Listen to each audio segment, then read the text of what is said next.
ថ្ងៃនេះបាននាំអំណោយអំពីបងប្អូនខ្មែរយើងជាអ្នកគ្រីស្ទាននៅទីក្រុងស្តុកតុនចំនួន$270ដើម្បីជួយទៅដល់ជនរងគ្រោះដែលទាមទារលទ្ធិប្រជាធិបតេយ្យនៅក្នុងប្រទេសកម្ពុជាយើងជាមួយនឹងលោកមុំសំណងដូហើយនឹងលោករងឈុនបានត្រូវអាជ្ញាធរ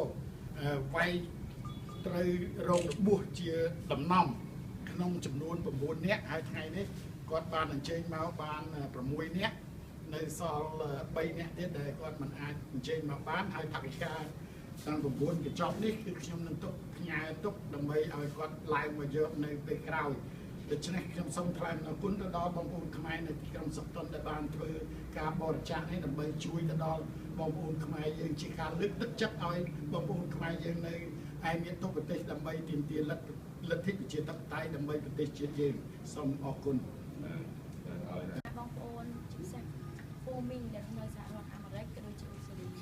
ថ្ងៃនេះខ្ញុំបានទទួលថវិកាដែលលោកពូសុនឆៃនិងលោកពូគូវណ្ណលបានជូនមកពួកខ្ញុំចា៎